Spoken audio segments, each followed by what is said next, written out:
Hi guys, um I'm just gonna start with off a story because if you read the title you already know what this is. Um I've had some Samsung SSD before. I've basically recently bought a Crucial MXBX 500, which is pretty good SSD, 1 TB and a 2 TB one. Um I've had an Intel one that's been retired to my NAS now. But basically, I had a 120 gigabyte Samsung SSD, which was when I bought it was like $100. Now you can get them. You can't actually get them anymore because they don't make them anymore. And if you do find them, they're pretty much over expensive. Or you can find them used on eBay for around $80 or less actually. So well, that's the first Samsung SSD I bought. Second one happened to be a um 500 gigabyte um Samsung Evo 970. I got four of those, so it was a second, third, fourth, and fifth one, and then sixth and seventh if you count that. And then the eighth Samsung SSD got was the one I just recently put in here, which is a Samsung Pro SSD, and it's 512 gigabytes. Um, and recently I just got um oops, wrong one. I don't remember which one it was. Shiz. Oh, whatever. It's not even on. So 1 second. Let me um fix this real quick. I'll do that real quick. So you'll hear a ding.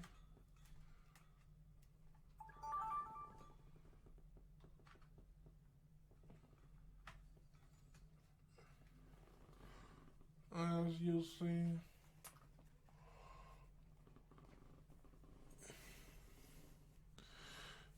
Ow. I think it's on. There it goes. There it go. So sorry about that. So here are the two SSDs. They're 960 Evos. 50 gigabytes because I actually just needed some more faster storage. I also needed something to install Ventoy on, but basically I'm unboxing them. This is what it comes with. You comes sealed on the side, and then it comes with a manual right here. It also comes with the SSD. It doesn't come with any. The older 840 Evo, 840 Pro I had, which was 120, came with a CCCD manual, which contained the Magician software, and this is the SSD. It's metal, kind of. It's basically it has DRAM in there, meaning it basically doesn't write to the same cell over and over again. So I got two of these at 250 gigabyte. Both come with the same exact things. Sorry about the peaking. So same things. Comes with the manual, and it also comes with this SSD. These are because I think one of my SATA cables are broken on here because I had a 2 TB drive in here, and I ended up taking it out because it just stopped reading after I opened it to test another hard drive to like sale, and it ended up basically just not working. It just said IO error, which means there's something either wrong with actually the cable or the SATA port. But there's nothing wrong with actually the SATA port because another drive works there. Because it was working. It was just I think it was a bad SATA cable. I was going to change that. But these are going inside of here, meaning I have a total of 6 SSDs in here now. A Pro, an Evo, and a 1 terabyte BX500 and a 2 terabyte BX500, and these 250 gigabyte SSDs. So that's what they're basically. These are Evos, so Pros, the difference you can tell by an Evo and a Pro. An Evo has a gray square while the Pro has a red square. It used to be orange, but now it's basically red, while the Evo has always been actually gray right here. And it tells you serial number right here, but I'm not covering that up. And it's a 250 gigabyte SSD. Same with this one. 256 gigabyte, 250.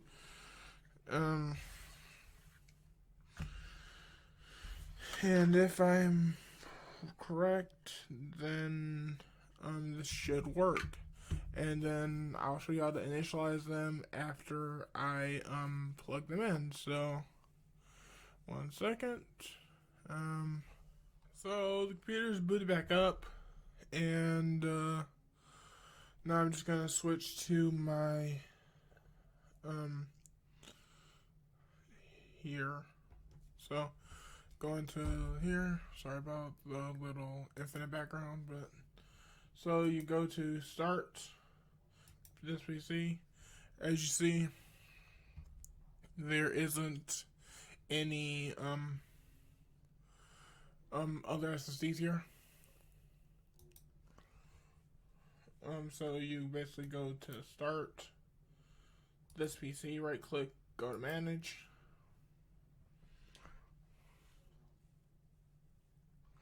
And then once you go to manage, then you go to disk management. Then it'll say show this, and if you have anything that is above 1 terabyte, you want to go GPD or GUID partition table. Usually, if it's small, you go for master boot record, but most drives these days are formatted in GPD for like UEFI. So you press OK, and if this doesn't work, then I know the SATA port is broken. So you go new volume, then you go to name it to whatever you want. So you press whatever you want to name the drive as. So you decide a drive letter. So any one of these drive letters. I think I'll name it S and press next. Actually, no.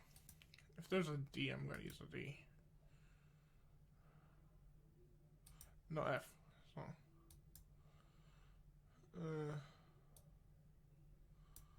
I don't know. I'm going to name it. Let's see, F. What's that? What's that? So, there. I'll name it V, actually. So, no, I'll name this one F.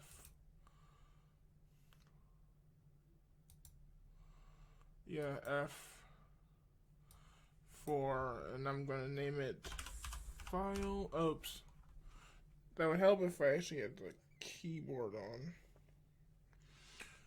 Actually, yeah, I have the keyboard on, just not a second. There it goes.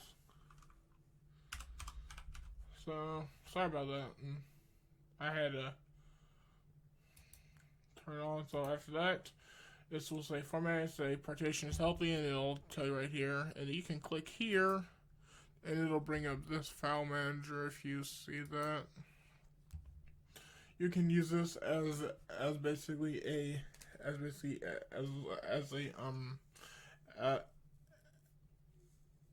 as a cache drive if you wanted to for your hard drives,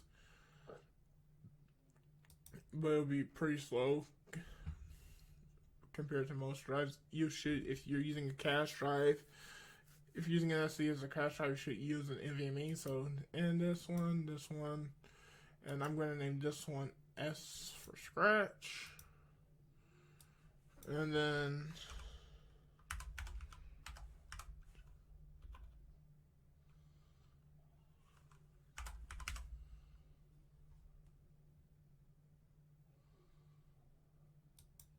probably can't spell either, but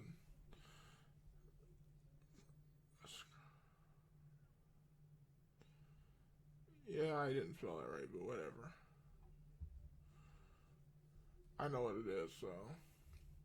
Now, if you close that out, go to here, you can see the drives right here. And since these are 250 gigabyte drives, they appear as 232 after format. And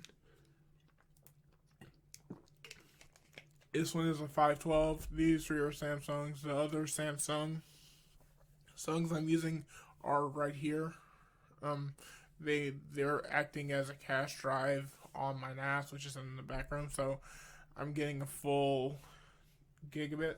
So the next thing I'm probably going to do to get the transfer speed between here to here faster is by upgrading a NIC, by upgrading, because I have a USB port on here that is 3.1 that allows me to do 2.5 gigabit. I could take a 2.5 gigabit Ethernet adapter, plug it into here, and then I can basically use the actual LAN cable I have already here, which is a Cat 6 cable that's 200 foot that allows me to basically use my existing cabling, because to do 2.5 gigabit over a 300 foot over a 300 foot cable, because you can still get gigabit over 300 feet, and then also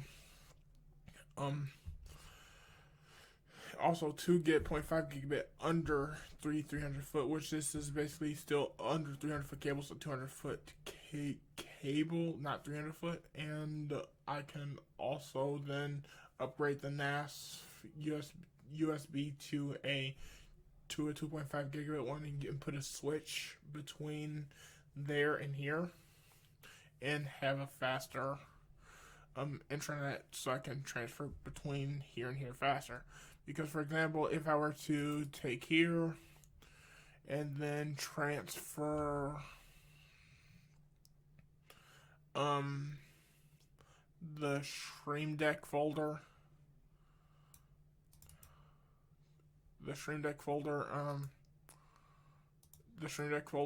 here, it's instantaneous because it's such small files. But if I'm basically transferring, for example, let's see, so this is Majoro, which is a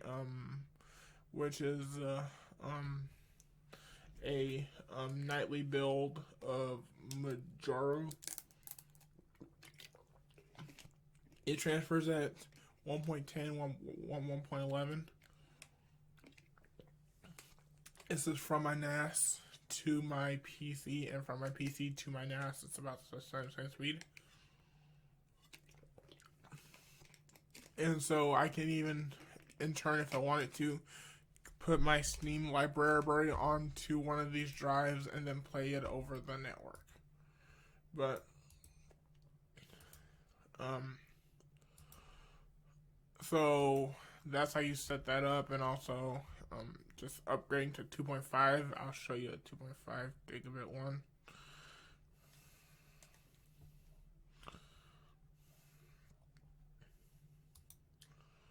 Oopsies. So I couldn't see it there for a second. So now I'm just loading up this. I'm going to show you a 2.5 gigabit switch. 2.5 Ethernet switch. QNet makes a really good one. This is the one they have on Amazon. is QNAP, you would need some 2.5-inch adapters like, say, this or this. I'll show you.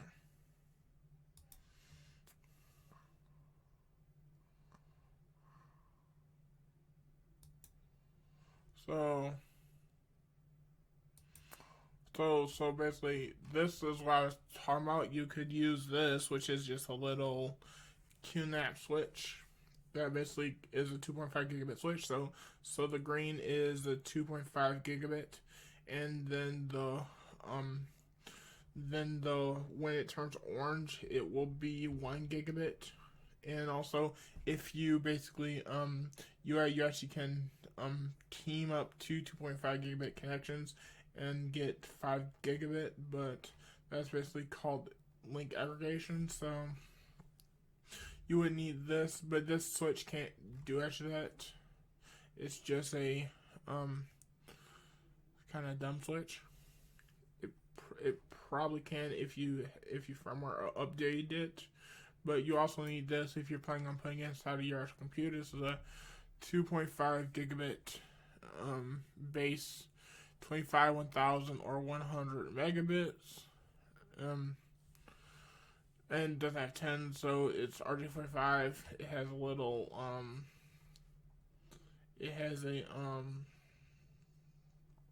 little heatsink on there to basically so you can have faster Ethernet. So basically it doesn't bottleneck itself when it overheats. So it still gets warm, but basically not as warm. This is what you want to use if you have, let's say, a MacBook or any other thing that doesn't have an internal PCI slot.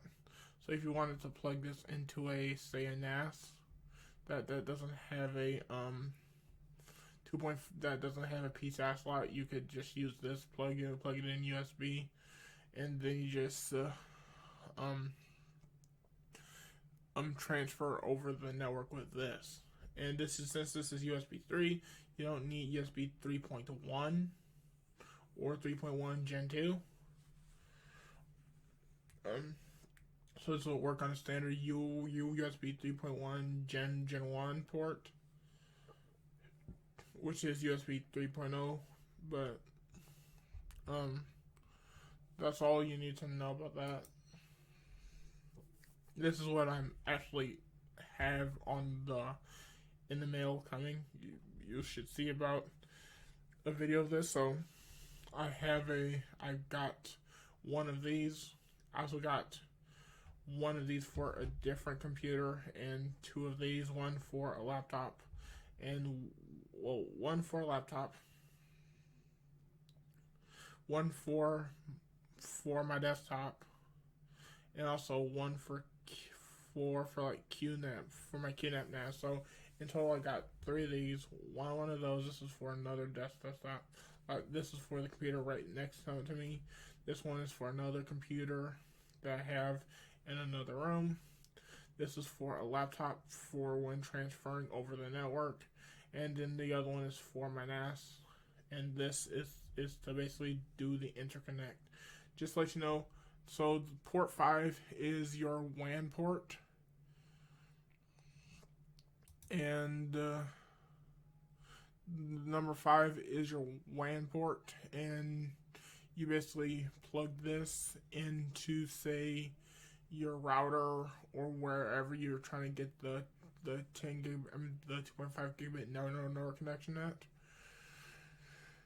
And then, so for example, if you want to plug this into your NAS to basically make internet connection, so have your NAS plugged into actually your router, have this plugged into a NAS, and have this as its own separate network connection.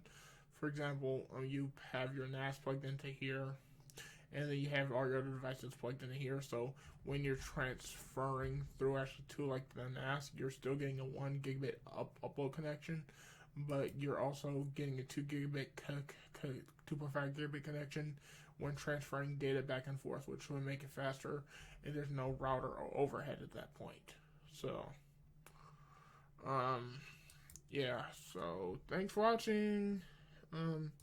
Hope you like the unboxing of the SSDs, and I just have to mount them because of, let me just show you if I can actually, is this one it? Yeah, probably. So I'm going to this camera, so this is how I have it. And if we go to here,